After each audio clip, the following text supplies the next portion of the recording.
live. Yes, are we done, dear? We're live. Hello. Morning. Hello, the usuals. Morning, regulars. Oh, nice to see you. Gosh, okay, so thank you for joining again today. This is going to be our last practice of Kapalabhati of this series. We've done 2 a week now for the last month. It's the last day of the month. Payday, yay. So I think there's enough of a tutorial. There's enough of our recordings now, so you want to refer back to what we've done before, you can do that. We bought quite slowly, if you remember, and now I think we have quite a good advanced technique. Hi, Doris. Hello, Nicola. Hello, Adjo50. Hello, Yurmurmur1. That's actually what it says. So just to quickly recap then what we're going to be doing today. I'm looking a bit rough. It was our anniversary yesterday, so we did indulge a little bit. We did a stimulating crossword. We did a crossword. We did the Guardian crossword. It makes it sound so dull. It was quite fun. It was fun. Okay, so the usual caveats. In fact, before we get that, just so if you haven't joined us before, so you know what we're doing. We're doing a practice called Kapalabhati or Kapalabhati, which is a form of pranayama, a more energetic form of pranayama, which involves working with a small amount of air and inhaling and exhaling quite shallowly but quite rapidly. Kapalabhati literally translates as shining skull, which is a bizarre thing, but I think it just refers to the fact that it gives you a radiance, and it does do that. Has numerous benefits, that you'd expect from oxygenating your system. I won't go into all of them now, because I know a lot of these, you guys are regulars, so you kind of know this stuff. But if you're new to it, please go back to the tutorial we did it in the first place. My favourite of the benefits actually is is one that you least associate, which is the massage of the internal organs, because the internal organs don't really get much of a seeing to, but with Kapalabhati you are jiggling those around and increasing blood flow around that, both by the physical movement but also the introduction of oxygen. Okay, just the caveats then. If you're asthmatic and you've not done this kind of practice before, perhaps avoid it, or try and seek out a practitioner. You can do it with one-to-one. If you've had heart surgery or have a stent, because it's quite vigorous, perhaps avoid it there. If you're heavily pregnant, do take advice on that. If you... Congratulations if you're pregnant. Yeah, congratulations, obviously. Basically, if you're on your period and you've not done this kind of thing before, again, just a bit of caution. But if you've done ab work, in the gym or on your period, there's no reason why you can't do this. Okay, so what will we be doing? So the form is sitting comfortably cross-legged. I like to sit slightly leaning forward, but really, as long as you're comfortable, the whole body is relaxed, nothing is tense, but you are sitting nice and erect. Okay, your belly is nice and comfortable for the first part, just so we can start to feel our core. We'll be doing 20 repetitions first, just to familiar ourselves with the technique. Then we'll be doing 100 slow paced, just to warm our body up, and then 300 back to back rapid pace. That's the main part of the practice. Okay. When we do the 300, we'll not be stopping it in between each 100, just to catch our breath 3 times. But before that, we will just take it a bit more easy, just so we're all comfortable and warmed up. Okay, so things we're not doing. We're not doing deep inhalations. We're not raising our shoulders or pushing them forward. You should really not see any part of your body move apart from the area from your pubic bone to your belly button. That's the area we're working with. Now, the first 3 breaths are important in as much as we'll take 2 to relax ourselves. On the 3rd one, as we exhale and we nearly complete our exhalation, that's where we start our first contraction. And by contraction, I mean focusing on our belly button and pulling it into our spine. And as we put it into our spine, that's when we have the first exhalation. And the inhalation after that should be automatic. So you don't force yourself to breathe in, you should breathe in automatically. If you find, and you may find this if you're relatively new, is you're getting out of breath, just slow down and just catch your breath. The important thing is not to keep up with us or to keep up with me. The important thing is to watch your form, because if you lose form, you will not get the benefit. So if you find it too fast, just slow down and just get your form back. That is key. It's key in all kinds of exercises. Just watch your form, okay? It's not about how many reps, it's about form. Let's start with the first 20 then. Nice and relaxed, spine nice and erect. Perhaps put your hand on your belly just so you can find your belly button. Okay, put your belly button into your spine. Okay, so first 2 breaths just to relax ourselves, and third breath on the final exhalation, our first contraction. Ready?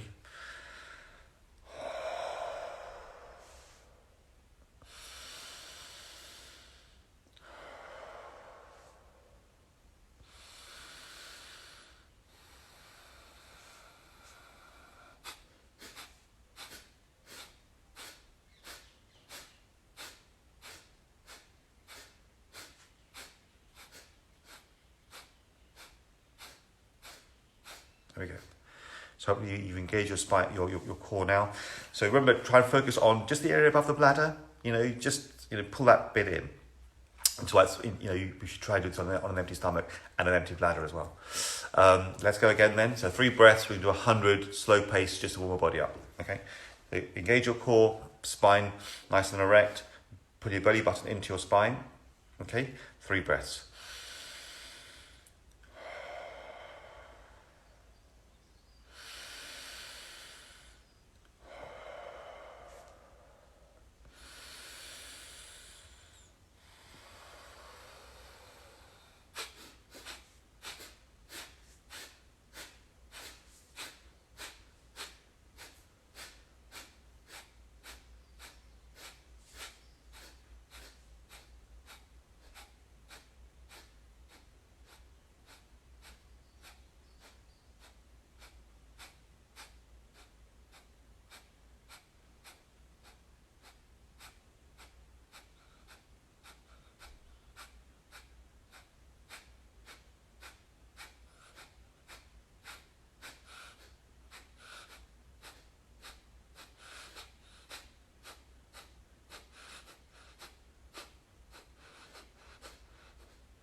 Ooh, I find that quite hard. I find myself losing breath there. So now, hopefully, we'll do 100 now back to back. We've got our form, we know what we're doing. Just the hands, if you want to know about the hands, if you have a mudra, you can adopt your mudra, but otherwise just on your knees, hands facing up. And if you have a mudra, the mudra should be facing up as well. Okay, let's go 300 now back to back. No chatting in between, just catching our breath. Watch your form. Oh my goodness. And slow down if you find you're losing form. And you slowed me down. Why was I going too fast? I think just because that first 100 is just to warm up. Okay. Okay, and to get your technique. So don't be worried about the speed, just technique. Let's go.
Okay, ready?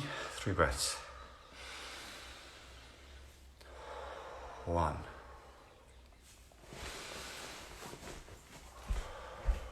2. 3.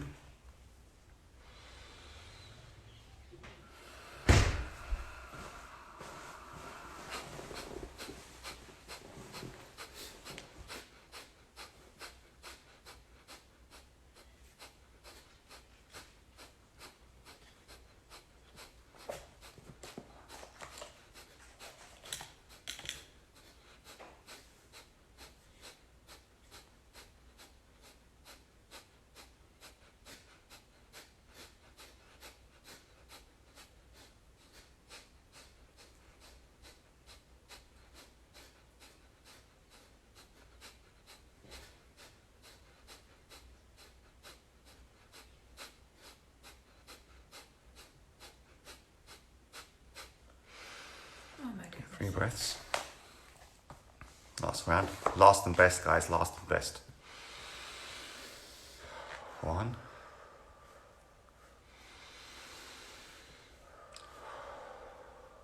2.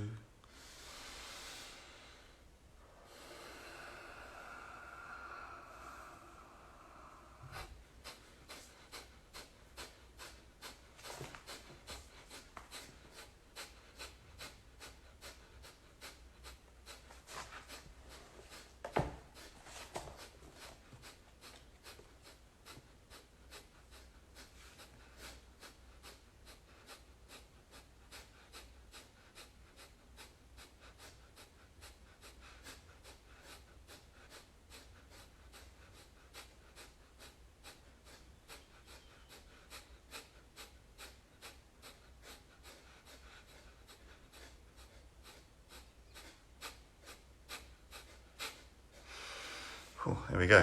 That was 100. I was looking at Anita appreciatively then, because she did once in a while put her hand on her belly just to check her core was doing what it should be doing. And that's really good. That's good practice, just to, even in the middle of practice, to just check in with yourself. So guys, thank you so much. Hope you feel the benefit of that. As you walk around today, you will stand a bit taller. You will feel the benefit. A lot of part of having a flat tummy, I mean, diet is important and, trying to get the fat down around there, but a lot of it is posture. And this will help with posture. It means you walk around. Thank you, Andrew 50. Lots of people joining today. That's really, really excellent. Thank you so much. Isulu Selaj 13. Hi, Karen. Thank you so much. You're welcome. Yeah, so you will, as you walk around, find that you're standing a bit taller. So just watch your postures today. Just tuck your spine, your bottom under. Walk around, because now you've got this out of the way in the morning. It means that the rest of the day you can check in with yourself. I found this lovely little saying. Look, this little one. Okay, I'll come to that. No, So, look, it's so lovely. Go on. You'll because like our that. anniversary yesterday, I will indulge you in reading this poem that Anita's found. Just for me. this tiny little saying. You'll like it.